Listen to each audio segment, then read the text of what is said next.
আমরা কষে দেখি 5.1 অঙ্কগুলো আজ শুরু করব।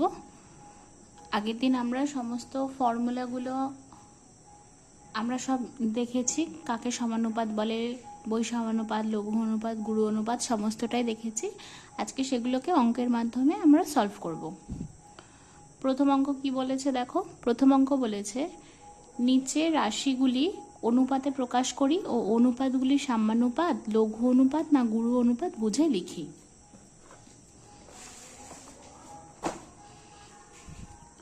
তাহলে আমাদের আছে 4 মাস এবং 1 বছর 6 মাস। আমরা যখনই কোনো কিছুকে অনুপাতে প্রকাশ করব সেটিকে আমরা একই রাশিতে বা একই এককে নিয়ে আসব। তাহলে এটা তো আমাদের গেল 4 মাস, 4 মাস, আর একটা বলেছে 1 বছর 6 মাস।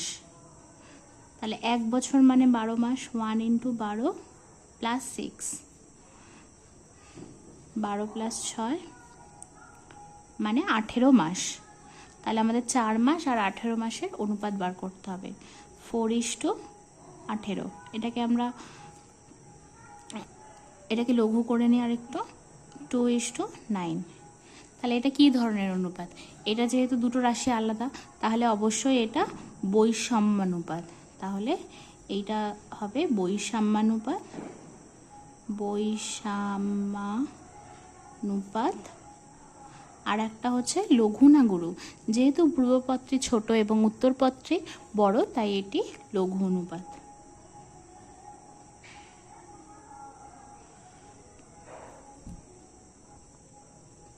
দ্বিতীয় অঙ্ক কি বলেছে? দ্বিতীয় অঙ্ক বলেছে 75 পয়সা এবং 1 টাকা 25 পয়সা। 75 পয়সা লিখলাম, আর হলো 1 টাকা 25 পয়সা। 1 টাকা মানে কত পয়সা? 1 টাকা মানে হচ্ছে 100 পয়সা প্লাস 25, মানে আমাদের হলো 125 পয়সা। তাহলে ওইদিকে 75 পয়সা আর এটা হচ্ছে 125 পয়সার, এদের অনুপাত বার করব। 75:125, 25 3 75, 25 5 125। তাহলে এটি কি ধরনের অনুপাত? এটি অবশ্যই বৈষম্যানুপাত। তাহলে বৈষম্যানুপাত।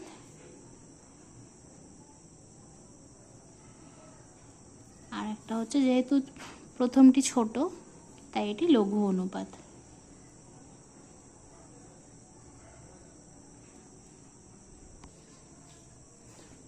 পরেরটাই বলেছে 60 সেমি ও 0.6 মিটার। 60 সেমি রইল আর 0.6 মিটার। মিটার থেকে সেন্টিমিটারে করার কি পদ্ধতি? 100 দিয়ে গুণ করতে হবে, অর্থাৎ 0.6 × 100, মানে এটা হচ্ছে 60 মিটার, 60 সেমি। আচ্ছা, এ দুটো অনুপাত করি 60:60, তাহলে এটা হচ্ছে 1:1। তাহলে এটা কি ধরনের অনুপাত? এটা হচ্ছে সাম্যানুপাত। আর আমরা জানি সাম্যানুপাতকে লঘু বা গুরু হিসাবে কোনো কিছুতেই প্রকাশ করতে পারবো না, শুধু সাম্যানুপাত আমরা রেখে দেব। এবার আসছে আমাদের 4 দাগের অঙ্কটা, 1.2 কিগ্রা এবং 60 গ্রাম। তাহলে 1.2 কিগ্রা মানে হচ্ছে 1 কেজি, মানে আমরা জানি 1000 গ্রাম। তাহলে 1.2 × 1000, এত গ্রাম। আর এদিকে রয়েছে আমাদের 60 গ্রাম। এই দুটোর অনুপাত হচ্ছে 1200:60, 20:1। তাহলে এইটা আমাদের কি অনুপাত? এইটা আমাদের অবশ্যই বৈষম্যানুপাত, বৈষম্যানুপাত। আর একটা হচ্ছে এটা লঘু না গুরু, যেহেতু এটার পূর্বপদটা বড়, তাই এটি হচ্ছে আমাদের গুরু অনুপাত।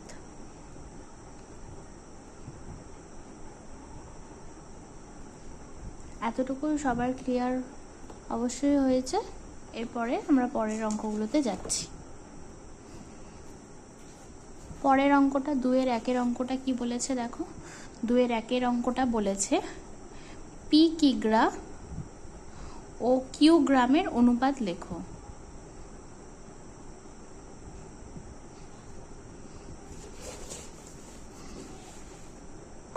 দেখো পি কিগ্রা ও কিউ গ্রামের অনুপাত। আচ্ছা, আমরা জানি সব রাশিগুলোকে অর্থাৎ এককগুলোকে একই এককে নিয়ে আসতে হয়। তাহলে পি কিগ্রা সমান সমান, কিগ্রা থেকে গ্রাম করতে হলে 1000 দিয়ে ইন্টু করতে হয়, তার মানে 1000 পি গ্রাম। আর এদিকে কিউ গ্রাম তো অবশ্যই আমাদের রয়েছে। আচ্ছা, তাহলে অনুপাত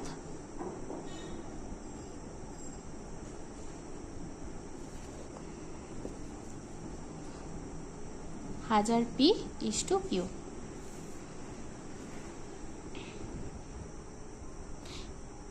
এখানে বলেছে এক্স দিন ও জেড মাসের অনুপাত কখন সম্ভব হবে। আমরা জানি অনুপাত যখনই সম্ভব হয়, অনুপাত তখনই সম্ভব হয় যখন কিনা আমরা দুটি রাশির এককগুলোকে একই এককে নিয়ে আসতে পারি। তাহলে এখানে আছে দিন, এখানে আছে মাস। কখন সম্ভব হবে? যখন দুটির একক সমান হবে।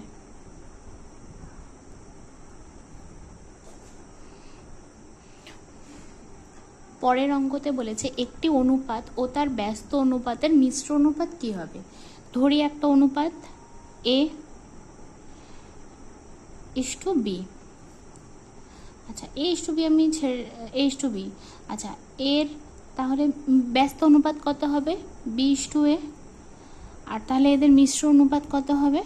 এদের মিশ্র অনুপাত হচ্ছে এ আর বি হবে ইস্টু বি আর এ, মানে এ বি। তাহলে 1:1। অতএব সর্বদা একটা অনুপাত আর তার ব্যস্ত অনুপাতের মিশ্র অনুপাত কত হবে? 1:1। তাহলে এর অ্যান্সারটা হবে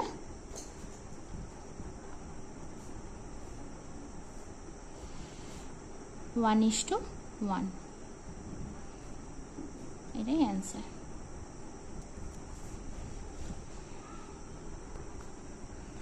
পরেরটাই বলেছে A by B is to C, B by C is to A আর C by A is to B এর মিশ্র অনুপাত নির্ণয় করো। তাহলে সবার পূর্বপদগুলোকে গুণ করি। A by B is to B by C is to C by A is to C is to A, C into A into B. তাহলে এখানে বি বি কাটছে, সি সি কাটছে, এ কাটছে, তাহলে 1:ABC। পরের অঙ্কটা বলেছে X square is to Y Z এবং আর কোন অনুপাতের মিশ্র অনুপাত এটা হবে। তাহলে মিশ্র অনুপাতটা বলে দিয়েছে, একটা অনুপাত বলেছে আর একটা বলেনি। তাহলে আমরা জানি মিশ্র অনুপাত বার করার ক্ষেত্রে আমরা দুটো অনুপাতের পূর্বপদগুলো গুণ করি ইস্টু উত্তরপদগুলো গুণ করি। তাহলে এখানে যেহেতু একটা বলেনি, সুতরাং মিশ্র অনুপাত বলে দিয়েছে, তাহলে এক্ষেত্রে কি হবে? এক্ষেত্রে আমাদের ভাগ করতে হবে। তাহলে আর রাশিটা কি হবে? এক্স ওয়াই বাই, এই যে এটা এক্স ছিল এর পূর্বপদটাকে কি দিয়ে ভাগ করব? এক্স স্কোয়ার দিয়ে ইস্টু, আর এর উত্তরপদটাকে ভাগ করব এর উত্তরপদ দিয়ে ওয়াই জেড। তাহলে দেখো কেটে গেলে একটা এক্স, এই একটা এক্স কেটে আছে, মানে ওয়াই বাই এক্স। এখানে একটা জেড আর একটা জেড কেটে যাচ্ছে, তাহলে জেড বাই ওয়াই। তাহলে এইটার আর এই অনুপাতে মিশ্র অনুপাত এটা হবে। পরের অঙ্কটা বলেছে X square is to Y Z by X, Y square is to Z x by Y, Z square is to Y x by Z অনুপাতগুলির ব্যস্ত অনুপাতের যৌগিক অনুপাত নির্ণয় করতে হবে। তাহলে প্রত্যেকটার আমরা আগে ব্যস্ত অনুপাত বার করে নিই। X square is to Y Z by x, এর ব্যস্ত অনুপাত কত? Y Z by x is to x square, y square is to Z x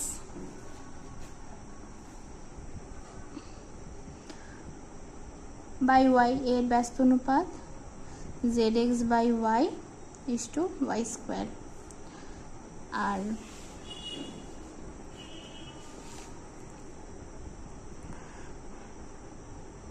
Z square is to y x by z এর হচ্ছে y x by z is to z square. তাহলে এদের মিশ্র অনুপাত বার করি।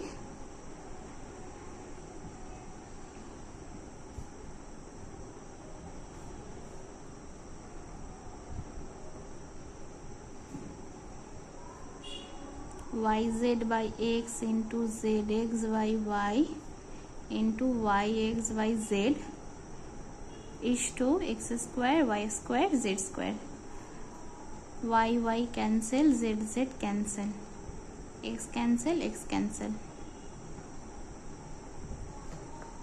তাহলে পড়ে থাকছে আমার x y আর z। তাহলে x y z is to x square y square z square, মানে 1:xyz। এটাই আমার আনসার। আশা করি তোমরা পুরো অঙ্কটা ভালো করে বুঝতে পেরেছো।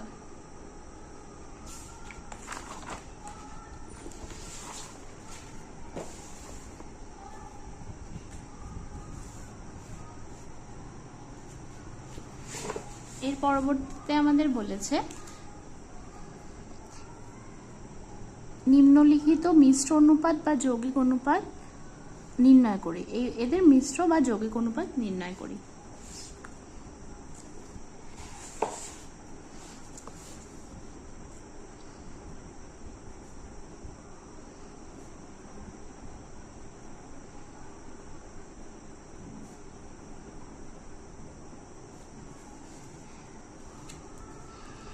আচ্ছা, এদের যৌগিক অনুপাত কি করে বার করব? সবার আমরা আগে থেকে জানি পূর্ব পদগুলোকে গুণ করব আর উত্তর পদগুলোকে গুণ করব। 4 5 29 180, 5 7 35 আর 11 গুণ করতে হবে 385। এইভাবে না করেও আমরা আরেকভাবে করতে পারি। আমরা দেখিয়েছি আমাদের দুপাশ থেকে 5 5 ক্যান্সেল আছে, 5 5 ক্যান্সেল করে দিলাম। তাহলে পড়ে থাকলো 4 × 9 আর এদিকে পড়ে থাকলো 7 × 11, মানে 4 নং 36 আর এদিকে হচ্ছে 77। এটা আমাদের ইজি হবে, গুণ করে করলে অনেকটা বড় হতো। আচ্ছা, এরপর দুয়েরটা কি বলেছে? দুয়েরটা বলেছে x plus y is to x minus y, x square plus y square is to x plus y whole square এবং x square minus y square এর whole square is to x4 minus y4।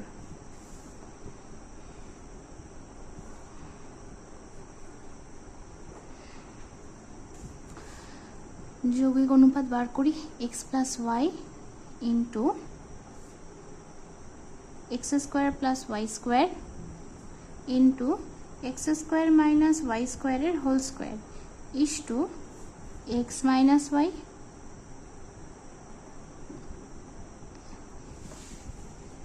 x plus y এর whole square x4 minus y4। তাহলে এখানে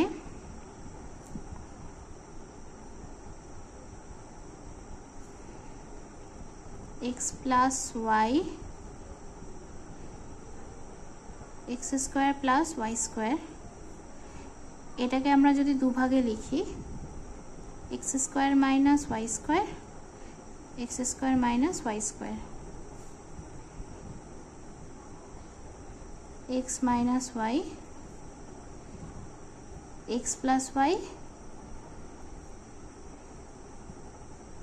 x minus y, আর এটা যেরকম আছে সেরকম থাক।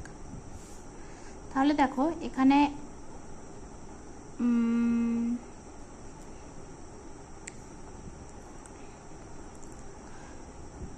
x plus y x square plus y square, এইটাকে আমি একটা ফর্মুলা ভেঙে নিচ্ছি x plus y x minus y আর এদিকে x square minus y square,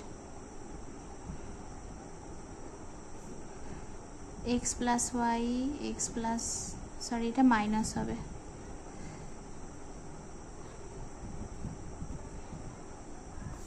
আচ্ছা, এরপর আমি দেখছি এখানে একটা এক্স প্লাস ওয়াই আর এখানে একটা এক্স প্লাস ওয়াই আমরা কেটে দিতে পারি। কাটবো না, আমরা তোমাদের সুবিধার্থে আমি একটা দেখিয়ে দিচ্ছি। এইটা কাটতে পারি, এটা কাটতে পারি, হয়ে গেল। এখানে একটা এক্স মাইনাস ওয়াই, এখানে একটা এক্স মাইনাস ওয়াই কেটে দিতে পারলাম, হয়ে গেল। সরি, এইটা আমাদের প্লাস হতো। আচ্ছা, তাহলে আর একটাও রয়ে গেল, আর একটাও কেটে গেল। আর এই দুটোকে মিলে আমরা কি লিখতে পারি? x4 মাইনাস y4, তাহলে এখানে উপরে রইল x4 মাইনাস y4, তাহলে এটাকে কেটে 1:1, এটাই হচ্ছে আমাদের অ্যান্সার।